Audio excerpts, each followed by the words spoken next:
Bonjour, merci de m'accueillir. Donc, je suis Anthony Noyon, je suis cofondateur de Coco Labs, co-créateur de Cocorico, qui est une technologie qui permet aux entreprises de créer leur plateforme. C'est une technologie qui est libre et ouverte et donc gratuite. Et le but, c'est de pouvoir aider toutes les startups et les entreprises à adopter ce nouveau modèle économique. Il s'agit d'un nouveau modèle économique à plusieurs titres. D'une part parce que les entreprises qui lancent des plateformes, des marketplaces, qui participent dans l'économie participative ne sont pas des entreprises dont la valeur se situe dans leur chaîne logistique, mais beaucoup plus dans les connexions qu'elles réussissent à créer entre les usagers. J'ai eu l'occasion de participer dans la réalisation de 55 plateformes. La toute première, c'était en 2007. C'était une plateforme qui permettait aux collectivités locales de trouver des maîtres nageurs pour leur piscine. J'ai pu répéter cette opération dans le BTP pour permettre aux petites entreprises de partager leur matériel agricole. On a créé Séjourning, dont certains d'entre vous auront peut-être le souvenir, qui était le grand concurrent de Airbnb à l'époque. Donc je vais vous parler d'une tranche très courte de la vie d'une plateforme. Nous, on est spécialisé plutôt dans les marketplaces de services. Donc cette tranche de vie, c'est le moment où on aura lancé sa plateforme, mais où on n'a pas encore une communauté. Et comment est-ce qu'on va constituer cette communauté et faire en sorte que les premiers usagers viennent et adoptent cette plateforme. Parce que c'est un moment dans la vie de ces sociétés qui est très dur. On a passé parfois un an et demi à créer sa plateforme. On a tous ensemble travaillé jour et nuit. On arrive au jour du lancement. La plateforme est visible au public. Alors typiquement, on a une belle page avec un moteur de recherche. On clique sur rechercher et il y a marqué 0 résultat. Donc ça, c'est le fruit de votre travail et vous êtes dans cette première tranche qui est la constitution de sa communauté. Alors, je vais démarrer par déjà quelles sont les briques de cette communauté. Sur une marketplace, typiquement, on va parler d'offreurs et de demandeurs. Donc, on a des offreurs qui vont proposer des prestations de services. Donc, c'est peut-être le cas de WeFarmUp. Et des demandeurs qui vont les consommer. Et on va avoir donc ces deux composantes d'une communauté qui vont être liées ensemble. Donc le liant de cette communauté, ça va être ce qu'on appelle la liquidité transactionnelle. La capacité qu'ont ces offreurs et ces demandeurs à faire des transactions ensemble. Et c'est là la valeur de la marketplace, c'est arriver à faire rentrer de l'offre et de la demande et faire en sorte qu'ils transactionnent ensemble. En ce qui concerne les typologies des plateformes elles-mêmes, on est face à des plateformes qui généralement se divisent en deux grands groupes. Les plateformes, alors pardonnez les termes techniques, je suis en train d'essayer de dévoiler ce qui se passe derrière le rideau. On est face à des plateformes qui s'appellent des plateformes Switch et des plateformes non Switch. Alors, c'est quoi une plateforme Switch? C'est comme WeFarmUp, c'est comme Airbnb. C'est-à-dire qu'un usager, quand il s'inscrit, il va pouvoir être offreur et demandeur. Et la plateforme va pouvoir avoir un axe de communication, convaincre un usager qui, à terme, aura une double unité de valeur. Il va pouvoir être là en train d'offrir ses services et en train de consommer les services des autres. Alors que donc les plateformes non Switch, ça va être l'exemple peut-être de Uber, où vous allez avoir deux publics très distincts, un public de chauffeurs, un public de voyageurs, et on ne va pas essayer de convaincre les chauffeurs d'être des voyageurs, ni de convaincre les voyageurs d'être des chauffeurs. Donc les composantes principales de ces marketplaces sont les offreurs, les demandeurs. Comment est-ce qu'on fait en sorte de faire en sorte que ceci devienne une véritable communauté? C'est par un liant économique. Et on est face à des schémas qui sont soit des plateformes Switch et des plateformes non Switch. Donc vous êtes là, vous allez lancer votre plateforme, vous faites rechercher, 0 résultat, et vous attendez, vous dites j'espère que quelqu'un va s'inscrire, c'était quand même un gros boulot. Comment est-ce qu'on va faire en sorte pour faciliter l'inscription de ces usagers? Alors, il y a des mécaniques tout à fait simples. Alors, comment est-ce qu'on améliore déjà l'inscription d'un offreur, Switch ou non Switch? C'est en faisant en sorte que quand l'offreur arrive sur votre site, ce soit très visible. Postez votre annonce, donc ça pourrait être proposer votre logement, partager votre matériel, proposer un service, et que ce processus se fasse de manière très simple, très courte, très limpide. Il ne faut pas oublier que le public qu'on a face à soi, très souvent n'est pas rompu à la vente en ligne, ce ne sont pas forcément du tout des e-commerçants. Donc il faut les accompagner avec douceur dans l'onboarding sur votre plateforme. Et il est toujours intéressant d'étudier ce que font les autres plateformes elles-mêmes. Moi, je trouve très intéressant de suivre l'évolution, par exemple, de l'inscription des offreurs sur Airbnb. Moi, j'ai découvert cette plateforme en 2010. À l'époque, j'y croyais absolument pas. Et il s'agissait d'un bouton. Donc, proposez votre logement à un parfait étranger, il viendra habiter dans vos affaires. Vous cliquez dessus et en une page, moyennant 10 champs, titre, description, photo, prix par nuit, je crée mon compte, je valide et j'étais en train de louer mon logement à qui que ce soit qui venait en France. On regarde ce processus aujourd'hui, on va être plutôt sur un processus de 6 à 8 étapes. Donc on pourrait se dire, bon, ils ont amélioré leur processus, je vais plutôt copier ce processus d'inscription et d'onboarding de mes offreurs. Sauf que Airbnb, entre 2010 et aujourd'hui, sont devenus le premier hôtelier au monde. Et ils n'ont plus le besoin, comme une plateforme qui se lance, de créer une première volumétrie d'offres.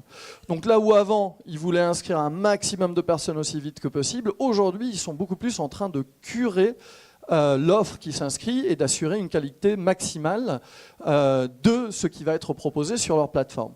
Donc attention, lorsque vous êtes en train de concevoir vos propres processus d'inscription, lorsqu'on s'inspire d'autres plateformes, il faut faire bien sûr attention à leur cycle de vie par rapport à votre cycle de vie. Si vous venez de lancer votre plateforme, vous allez avoir des problématiques qui seront certainement différentes.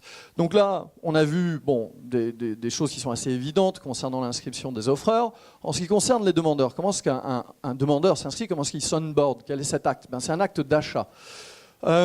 Lorsqu'on vend des produits, cet acte d'achat est assez évident, mais on est en train de voir les métiers de service qui se digitalisent.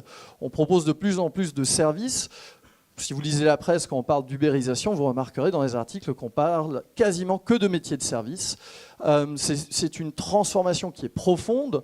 On peut plus difficilement délocaliser un service. Ça se passe donc devant chez nous. Et lorsqu'on va vouloir onboarder un demandeur, on est face à une problématique, c'est la fixation du prix d'un service. Les produits ont des codes barres, les hommes n'en ont pas. Un produit est très facilement délimité. C'est un prix par unité, prix par kilo, par tonne, etc.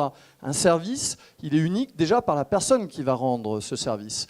Et donc on a un problème d'identification et du prix du service et de ce qui est constitutif de ce service.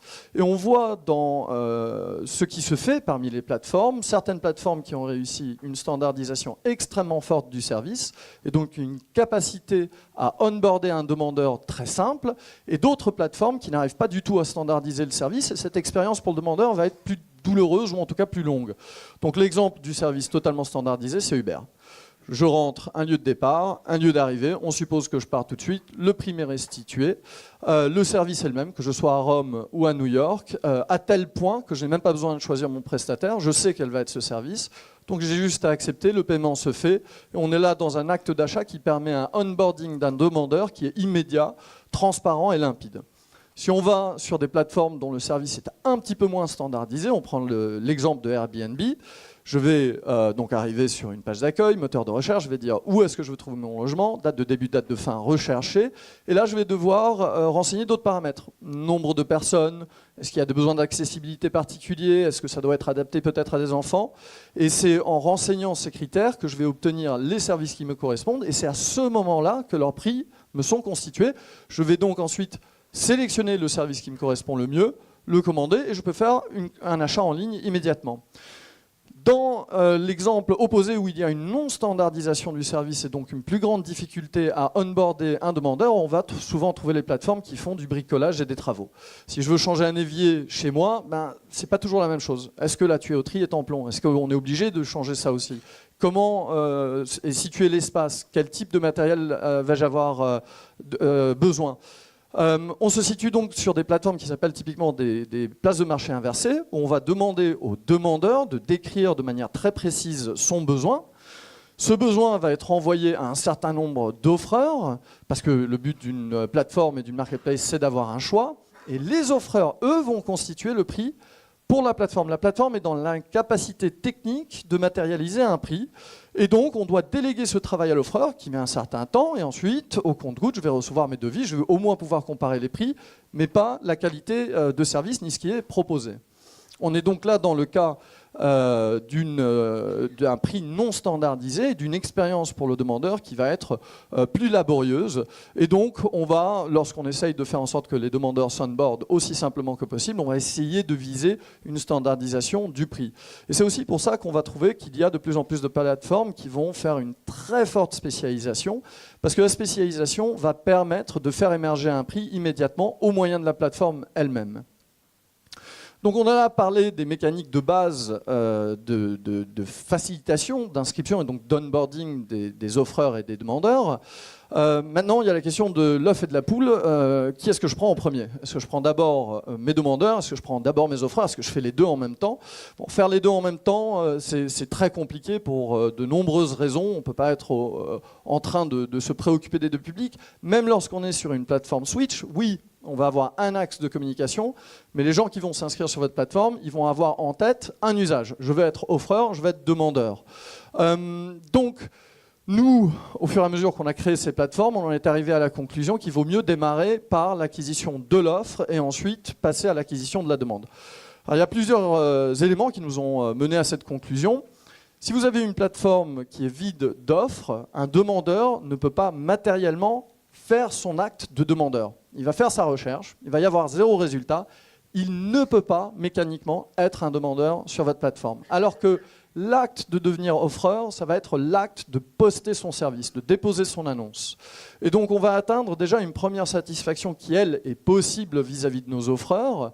Et ensuite, donc, on va se préoccuper de nos demandeurs. La problématique, c'est que il y a plusieurs choses. Un offreur, lorsqu'il vient sur votre plateforme, il veut savoir si ses pairs se sont inscrits dedans. Donc avant de déposer une annonce, si vous regardez les stats sur vos plateformes, vous verrez que les offreurs, ils font une recherche, ils veulent voir si leurs collègues, leurs voisins utilisent votre plateforme avant eux-mêmes de s'inscrire. Donc on est face à une problématique qui est assez connue, qui est celle des early adopters. Donc on va vouloir incentiver cette inscription. Alors, il y a des carottes assez habituelles, c'est de baisser la commission à 0%. Il y a d'autres mécaniques, mais quel que soit votre choix, en tout cas, choisissez d'avoir une communication tout à fait transparente. Il faut être honnête avec les usagers, leur dire que c'est une nouvelle opportunité, un nouveau métier, un nouveau réseau qui est en train de se construire. Et afin de les encourager, ces early adopters, donc les personnes enthousiasmées par cette nouvelle économie, à être les premiers inscrits et à valider ce modèle auprès de leurs pairs. Et donc on a ce cycle acquisition, offre, puis demande. La problématique, c'est que ce cycle offre et demande est parfois extrêmement long. Donc on va se retrouver parfois avec des plateformes qui passent 6 mois, voire 1 an à faire une acquisition de l'offre, et puis qui vont ensuite se tourner vers la demande, le problème étant que votre offre va périmer. L'offreur a oublié votre plateforme, il n'est plus en condition d'honorer la prestation qu'il avait proposée, il a peut-être supprimé son annonce, et donc on va vouloir réduire ce cycle acquisition-offre, acquisition-demande, et on va vouloir le faire bien sûr de manière aussi intelligente que possible. Et ça me ramène à un des premiers sujets dont j'avais parlé, qui était quel est ce liant qui construit la communauté sur votre plateforme, c'est la liquidité transactionnelle, cette capacité à faire des transactions. Il faut imaginer votre marketplace comme étant une sphère économique. Cette sphère, si elle est très grande et que vous venez de lancer votre plateforme, elle est vide d'offres et de demandes et il y a peu de chances de provoquer des collisions. Et quels sont les axes dans cette sphère? C'est typiquement un axe qui va être géographique. Donc ma marketplace, les services qui sont proposés dessus, est-ce qu'ils sont proposés partout sur Terre, en France, en Île-de-France, à Paris, à un lieu particulier? Il y a un axe catégoriel. Dans l'industrie que je vise, est-ce que je vise toutes les catégories de services ou seulement une tranche de catégories de services? Et il y a un axe temporel, c'est est-ce que ces services sont disponibles 24 heures sur 24, 365 jours par an, ou est-ce que je vais codifier leur disponibilité afin également de réduire ce faisceau? Donc la stratégie, ça va être typiquement d'avoir une sphère économique qui va être aussi réduite que possible, car on va injecter dedans de l'offre et de la demande, et lorsque votre sphère va être petite, on va réussir à provoquer des collisions entre les offreurs et les demandeurs beaucoup plus rapidement, et ce sont ces collisions, donc ces échanges économiques, qui sont notre liquidité transactionnelle et qui sont le liant de notre économie.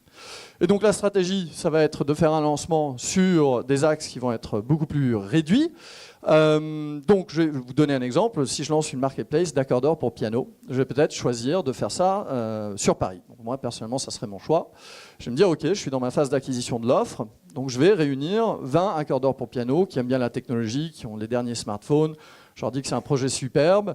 Alors on peut se dire, bon, ben 20 offreurs sur une marketplace, c'est pas grand-chose. Sauf que 20 offreurs, un accordeur de piano, il peut peut-être faire 5 prestations par jour. Fois 20, ça fait 100 prestations, enfin 20 jours ouvrés par mois. On commence à avoir une véritable volumétrie, on a une économie, on a une véritable offre. Et donc avec mes 20 offreurs, j'atteins un nombre de prestations suffisant pour déjà me dire je vais me tourner vers ma communauté de demandeurs. Et je suis dans une sphère économique qui est réduite et qui va permettre de provoquer plus souvent des collisions et donc de créer cette liquidité transactionnelle. Une fois que j'ai atteint cette liquidité transactionnelle, c'est là où je vais opérer mon ouverture. Alors ça pourrait être Île-de-France, ça pourrait être les autres métropoles et ainsi de suite. Et on arrive là, donc je vous ai décrit une petite tranche dans la vie de la création d'une plateforme. Il y en a d'autres, parce que ça c'était vraiment l'amorce. Ensuite il y a la croissance. Il y a les étapes qui précèdent, qui sont plutôt mon domaine d'expertise avec notre technologie Cocorico. Mais voilà, c'était pour vous permettre de voir un peu comment s'amorce une plateforme.